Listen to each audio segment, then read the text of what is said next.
আসসালামু আলাইকুম। এমএস ওয়ার্ডের দ্বিতীয় ক্লাসে সবাইকে স্বাগতম। আজকের ভিডিওতে দেখাবো যে হোম পেজের কাজ সম্পর্কে। এমএস ওয়ার্ডের হোম পেজের কি কাজ রয়েছে সেইগুলো সম্পর্কে আজকে দেখাবো। প্রথমে আমরা এমএস ওয়ার্ড ওপেন করার পরে যে হোম পেজ ওপেন হয়ে আছে, এখানে কি অপশন আছে, কিভাবে কোনটার কাজ কি করবেন সেই বিষয় সম্পর্কে আজকে দেখাবো। প্রথমেই বলি, এখানে হচ্ছে অনেক সময় আমরা কোনো ওয়ার্ড লিখি, ওয়ার্ডটা ছোট বড় কিভাবে করব সেটা কোথা থেকে করব সেটা প্রথমে দেখাবো। এখানে ধরেন আমি একটা শব্দ লিখলাম, এখানে ওয়ার্ড লিখলাম, ওয়ার্ডটাকে আমি হচ্ছে ফন্ট বড় আকারে করব, কিভাবে করব। তখন হচ্ছে আমাকে এই যে আইকনটা আছে, যেখানে আমি হচ্ছে ক্লিক মেরে রেখেছি, এই যে আইকন, এই আইকনে ক্লিক করতে হবে। এই যে 12 হয়ে গেছে, যত ক্লিক করব তত বাড়বে, যত ক্লিক করব তত বাড়বে। এটা হচ্ছে ফন্ট বাড়ার জন্য, মানে ফন্ট হচ্ছে বৃদ্ধি পাবে। আর এই পাশের যে ছোট যে আইকনটা আছে, এই আইকনটাতে যখন আমি ক্লিক করব, এখানে ফন্ট কি হবে, ফন্ট হচ্ছে ছোট হবে। এই যে ক্লিক করছি, ফন্ট ছোট হচ্ছে। এই বড়টাতে কি বৃদ্ধি পাবে, ছোটোটাতে হচ্ছে কি ছোট হবে। এরপরে যখন একটা লেখা বোল্ড করব, তখন হচ্ছে এই লেখাটা সিলেক্ট করার পরে যে বি যে অপশনটা রয়েছে, বি, এটা দিয়ে কি হবে, বোল্ড হবে, বোল্ড। যে আবার যখন আমি একটা জিনিস বোল্ড আছে কিন্তু আমি ওটাকে আনবোল্ড করব কি করে, তখন সেম প্রসেসে আমি এটা সিলেক্ট করব। সিলেক্ট করার পরে এটা হচ্ছে আপনার হচ্ছে বি যে অপশনটা রয়েছে, এখানে হচ্ছে ক্লিক করব। এখানে ক্লিক করার পরে এটা হচ্ছে আনবোল্ড হয়ে যাবে। তারপরে এই লেখাটাকে আমি হচ্ছে ইটালিক আকারে তৈরি করব। যে ওয়ার্ড যে শব্দটি লিখেছি, এই লেখাটাকে আমি এখন ইটালিক আকারে তৈরি করব। তো ইটালিক করার জন্য কি করতে হবে, প্রথমে এটা সিলেক্ট করতে হবে। সিলেক্ট করার পরে যে এই যে আই যে অপশনটা রয়েছে ইটালিক, এটা আই অপশনটা, এটা হচ্ছে ইটালিক। এই অপশনে ক্লিক করলে এটা হচ্ছে আপনার ইটালিক হয়ে যাবে। ইটালিক হচ্ছে, ইটালিক বলতে বোঝায় লেখাটা একটু বাঁকা হয়ে যাবে, ইটালিক টাইপের। এরপরে যখন হচ্ছে আমি লেখাটাকে যদি আন্ডারলাইন করতে চাই, মানে আমার একটা এই লেখাটা আমার আন্ডারলাইন করা লাগবে, তাহলে আন্ডারলাইন করার জন্য কোনটা দরকার, আন্ডারলাইন করার জন্য আমাদের যে ইউ যে অপশনটা রয়েছে, আগে সেম প্রসেসের মতো এটাকে সিলেক্ট করতে হবে। সিলেক্ট করার পরে যে ইউ যে অপশনটা রয়েছে, এই অপশনটা হচ্ছে মারলে আর নিচে যে আন্ডারলাইন হয়ে গেছে। আবার যদি আন্ডারলাইন আমি আনডু করতে চাই, যে আন্ডারলাইনটা আমার এখন লাগবে না, তাহলে কিভাবে আমি এটাকে সরাবো, তাহলে সেমভাবে এটা সিলেক্ট করতে হবে। সিলেক্ট করার পরে এই ইউতে ক্লিক করতে হবে, তাহলে লেখাটা হচ্ছে কি আন্ডারলাইন ওইটা হারায় যাবে। এরপরে অনেক সময় হচ্ছে কোনো লেখাটা, মানে আমাদের হচ্ছে বিশেষ করে ম্যাথ টাইপ করতে গেলে এটার প্রয়োজন হয়। হচ্ছে আপনার হচ্ছে লেখাটা হচ্ছে উপর নিচে করা লাগে, সেজন্য যেটার প্রয়োজন হয়, প্রথমে ধরেন আমি এটা করে দেখাই। ধরেন আমি হচ্ছে এক্স স্কোয়ার লিখবো, ধরেন এক্স স্কোয়ার, তাহলে এই লেখাটা আমি উপরে দিতে হবে। তাহলে এটা আমি কিভাবে করব, এই যে এইভাবে সিলেক্ট করার পরে এই যে অপশনটা রয়েছে, এটা হচ্ছে সুপার স্ক্রিপ্ট যেটা বলে আর কি, সুপার স্ক্রিপ্ট। এই যে দেখেন হয়ে গেছে। আবার সেম প্রসেসে যদি আমি এই লেখাটাকে নিচে নিতে চাই, তাহলে কি করতে হবে, আমাদের ওইটা সিলেক্ট করতে হবে, যেটাকে আমি নিচে নেব। নেওয়ার পরে এই যে সাবস্ক্রিপ্ট যেটা রয়েছে, এটাতে ক্লিক করতে হবে নিচে, এই লেখাটা আমাদের যে নিচে চলে গেল। এরপরে যে অপশনটা আসবে আমাদের, যে হচ্ছে ফন্ট কালার।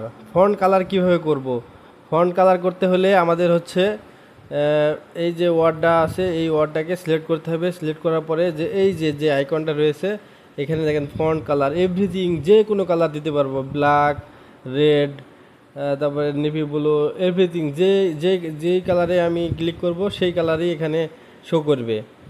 দেখেন প্রত্যেকটা কালার আমি একটা দিয়ে দেখাচ্ছি, যে রেড দিলাম, এখন রেড হচ্ছে। আর যদি আমি এখন ব্ল্যাক দিই, এই যে ব্ল্যাক হবে। এখন যদি আমি অন্য একটা কালার দিয়ে, দেখেন এই যে কালার দিলাম, এই কালার চলে আসছে। এটা হচ্ছে ফন্ট চেঞ্জ করা যাবে, ফন্ট চেঞ্জ হবে এই যে আছে ফন্ট কালার যে আছে, এই ফন্ট কালারের মাধ্যমে। এরপরে অনেক সময় আছে যে আমার এই লেখাটাকে হচ্ছে মিডিল পয়েন্টে নিতে হবে। তো মিডিল পয়েন্টে নেওয়ার জন্য কোনটার প্রয়োজন, মিডল পয়েন্টে নিতে হলে প্রথমে এই লেখাটাকে সিলেক্ট করব, সিলেক্ট করার পরে এই যে অপশনটা রয়েছে এই যে মিডল পয়েন্টে চলে গেল লেখাটা। আবার অনেক সময় লেখাটা হচ্ছে এই পাশে লাগে, মানে প্রথমে শুরুর দিকে, তাহলে আবার সেম প্রসেসে এটা আমি এইভাবে সিলেক্ট করব, সিলেক্ট করার পরে এটা হচ্ছে আবার যে এই যে অ্যালাইন টেক্সট লেফটে চলে আসবে। তারপরে হচ্ছে এখানে কি আসছে সেন্টার টেক্সট, মানে সেন্টারে মিডল পয়েন্টে চলে যাবে। তারপর হচ্ছে align text to the right, এটা একদম মানে ডান দিকে চলে যাবে। তারপরে এই এই যে যেটা রয়েছে এটা অ্যালাইনটা একদম মানে সবগুলো লাইন টু লাইন মানে সমান হবে এটার মাধ্যমে।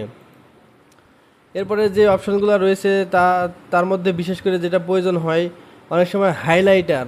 মনে করেন আমি একটা এই যে এই ওয়ার্ডটা লিখছি, এই জিনিসটা আমাকে হাইলাইট আকারে দিতে হবে। তো হাইলাইট আকারে যখন দিব তখন আমার হাইলাইট করার জন্য এই যে এইখানে যে অপশনটা রয়েছে এখান থেকে আমি নিলাম, নেওয়ার পরে এই যে হাইলাইট হয়ে গেল। সেম প্রসেসে যখন হচ্ছে আমার হাইলাইটটা আনডু করতে হবে তখন সেম সিলেক্ট করব, সিলেক্ট করার পরে এই যে নো কালার মারলাম, আমার হাইলাইটটা হচ্ছে কি হারাই গেল। হাইলাইটার এই অপশনটা অনেক সময় কোনো বিশেষ প্রয়োজনে ব্যবহার করা হয়, যখন অনেক সময় যে কোনো জিনিসটা হাইলাইট আকারে দেখানো প্রয়োজন হয়, যে এই জিনিসটা হাইলাইট আকারে দেখাতে হলে এই যে সেম প্রসেসে এখানে মারার পরে এই যে কালার সিলেক্ট করবেন, যে কোনো কালার এখান থেকে দেওয়া যাবে, ইয়েলো কালার অথবা আপনার মানে এভরিথিং সব কালার, ব্ল্যাক কালার চাইলেও দিতে পারবো। ব্ল্যাক কালারে মারলাম, মারার পরে এই যে ব্ল্যাক হয়ে গেল। এবার যদি আমি চাই যে ইয়েলো কালার দেবো, ইয়েলো কালারও এই যে দিতে পারলাম। এরপরে অনেক সময় আমাদের যেটা প্রয়োজন হয় সেটা হচ্ছে এই যে মানে কোনো লেখাটাকে বিশেষভাবে হাইলাইট করা, এটাও আমাদের অনেক প্রয়োজন হয়। আমি এটাকে আনডু করে দেখাচ্ছি, আমার হাইলাইট এখন লাগছে না আপাতত। এই যে এখান থেকে আনডু করে দিলাম। এখন এই যে যে বিষয়টা এটা হচ্ছে এই যে অনেক সময় হয় কি যে আমাদের কোনো টপিকটা হচ্ছে বিশেষ হাইলাইট করা লাগবে। এই বিশেষ হাইলাইট করার জন্য এই যে এই ফাংশন থেকে এখানে হচ্ছে থিম কালার যেটা বলে আর কি, থিম কালার এখান থেকে যে কোনো কালার দেওয়া যাবে, রেড কালার, তারপর হচ্ছে আপনার ব্ল্যাক কালার, তারপরে আছে এভরিথিং যতগুলো কালার আছে সব কালারগুলোই হচ্ছে এখান থেকে দেওয়া যাবে। তারপরে এটা এটা তো দেখানো হলো। এরপরে আপনি অনেক সময় হচ্ছে সিরিয়াল মেনটেন করা লাগে। ধরেন এখানে ওয়ার্ড লিখছি, এরপরে একটা লিখলাম, আবার একটা ওয়ার্ড লিখলাম, ওয়ার্ড লেখার পরে এই যে 1 2 আকারে সিরিয়াল মেনটেন করব, তাহলে কিভাবে করব? এইটা করার জন্য আমাদের এই যে অপশনটা রয়েছে এটা হচ্ছে বুলেট আছে, তারপরে পাশে আছে হচ্ছে আপনার এই যে নাম্বারিং লেখা রয়েছে। নাম্বারিং করার জন্য এই যে 1 2 দিতে চাই 1 2 দেওয়া যাবে, যদি রোমান সংখ্যা দিতে চাই তাও দেওয়া যাবে, ABC দিতে চাইলে সবগুলোই দেওয়া যাবে, স্মল লেটার ক্যাপিটাল লেটার সব ধরনের বিষয় এখানে রয়েছে। সেম বিষয়টা যখন আমি যদি কোনো নাম্বার না দিয়ে বুলেট আকারে দেবো তাহলে কিভাবে দেবো? তো সেম প্রসেসে ওইটা সিলেক্ট করার পরে যে বুলেটে মারার পরে যে বুলেট চিহ্ন দিতে পারবো। এখানে যেগুলো আছে আরও অনেকগুলো ভিতর থেকে আনা যায়, আপাতত এগুলো আমার এখানে আনা রয়েছে, যার কারণে এগুলো যে কোনো একটা সিলেক্ট করে দিলেই এই যে হয়ে যাচ্ছে। তারপরে যে কাজগুলো দেখালাম বিশেষ করে এগুলোই বেশি প্রয়োজন হয়, মানে হোম পেজের আপনার হচ্ছে বোল্ড, ইটালিক, আন্ডারলাইন। তারপরে অনেক সময় হয় কি যে কোনো একটা লেখাকে আমাদের মাঝখান দিয়ে কাটার প্রয়োজন হয়, তাহলে এটার জন্য আপনার এই যে এই লেখাটা সিলেক্ট করার পরে এই যে এটা রয়েছে ABC আকারে মাঝখানে, এটাতে ক্লিক করলে যে মাঝখানে কাটা হয়ে যাচ্ছে। তারপরে এখানে আপনার হচ্ছে একটা বিষয় খুবই গুরুত্বপূর্ণ, সেটা হচ্ছে যে আপনি কোন ফন্টে লিখবেন। MS ওয়ার্ডে আসলে কোন ফন্টে আপনাদের লেখার মানে প্রয়োজন পড়ে। সচরাচর যারাই MS ওয়ার্ডে হচ্ছে ইংলিশ টাইপ করে সেটা হচ্ছে টাইমস নিউ রোমান, এটাতে হচ্ছে ইংলিশ টাইপ করে, আর বাংলার জন্য সুতনি MG। তো যেহেতু আমি ইংরেজির জন্য দেখাচ্ছি তাহলে কোন ফন্টটা আপনারা সিলেক্ট করবেন। এখানে বর্তমানে আমার যেটা হচ্ছে সিলেক্ট করা আছে এটা হচ্ছে ক্যালিব্রি। আপনারা যখন কোনো লিখবেন বা টাইপ করবেন সেটা আপনাকে সিলেক্ট করবেন হচ্ছে টাইমস নিউ রোমান সিলেক্ট করলে লেখাগুলো অনেক সুন্দর হয় এবং হচ্ছে এটার সব কিছুই হচ্ছে ভালো থাকে। প্রতিটা শব্দ পাওয়া যায় ওখানে। আর হচ্ছে টাইমস নিউ রোমানেই হচ্ছে অন্য কোনো জায়গায় সাবমিট করলে সেই লেখাগুলো ওখানে মানে ভাঙে না। এটা সিলেক্ট করে সবাই হচ্ছে টাইমস নিউ রোমান। এই যে টাইমস নিউ রোমান, এই যে এইটা যেটা টাইমস নিউ রোমান। এছাড়া হচ্ছে আপনার এমএস ওয়ার্ডের আরও কিছু মানে হোম পেজের কাজ রয়েছে। সে যেরকম হচ্ছে আপনার যে মার্জিন মানে আপনার হচ্ছে স্পেস লেখার, এখানে দেখেন আমার যে হচ্ছে লেখাটা কত স্পেস হয়ে আছে। এখানে যে ডেট দিয়ে আছে তার জন্য এটা হচ্ছে স্পেস বেশি। আমি যদি 1 দিই তাহলে স্পেস আরও কমে যাবে। আবার যদি মনে হয় যে আমার লেখাটা আরও হচ্ছে স্পেস দেওয়া লাগবে, তাহলে সেই ক্ষেত্রে আমি যদি 3 দিই, দেখেন কত দূর চলে যাচ্ছে। 2.5 দিলে, 2 দিলে, এইভাবেই হচ্ছে আপনার এখান থেকে কতটুকু নেওয়া লাগবে সেটা এখান থেকে নেওয়া যায়। হোম পেজের কাজ মূলত এগুলোই। হোম পেজের আবার হচ্ছে এখানে একটা বিষয় আছে, এগুলো আসলে ধাপে ধাপে শেখাবো, একেবারে আসলে সবগুলো শেখানো সম্ভব না। তো প্রাথমিক আকারে যেই হোম পেজের যে কাজগুলো প্রয়োজন হয় সেগুলো আজকে দেখালাম। পরবর্তীতে আপনার হচ্ছে step by step MS Word সম্পর্কে আরও অনেক ভিডিও দিব, এবং মানে এমএস ওয়ার্ডে একজন হচ্ছে মানে নিম্ন থেকে হায়ার লেভেলে পর্যন্ত যেই জিনিসগুলো জানার দরকার সব কিছু তথ্য আমি আমার ভিডিওতে জানাবো।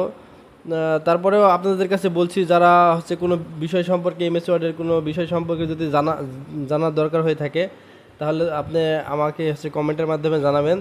আমি আপনার হচ্ছে কমেন্ট চেক করে আপনি সেই বিষয়ে ভিডিও দিব। যারা আসলে নতুন আমার এই ভিডিও দেখছেন, তারা আমার এই চ্যানেলটি সাবস্ক্রাইব করে রাখুন। আমি ধাপে ধাপে হচ্ছে এমএস ওয়ার্ড সম্পর্কে আপনাদের হচ্ছে সকল তথ্য দিয়ে দেবো। আপনারা হচ্ছে অনেকে আছেন যারা এমএস ওয়ার্ডের মানে কাজ না জানার জন্য অনেক মানে খারাপ অবস্থায় পড়তে হয়। অনেকের কাছে হচ্ছে গিয়ে বলতে হয় যে আমাকে এই জিনিসটা করে দে। এই সাধারণ একটা জিনিস আপনারা যদি একটু চান, একটু ইচ্ছা করেন, তাহলে শিখতে পারবেন। তো আজকের ভিডিও এই পর্যন্ত, আবার দেখা হবে নেক্সট ভিডিওতে।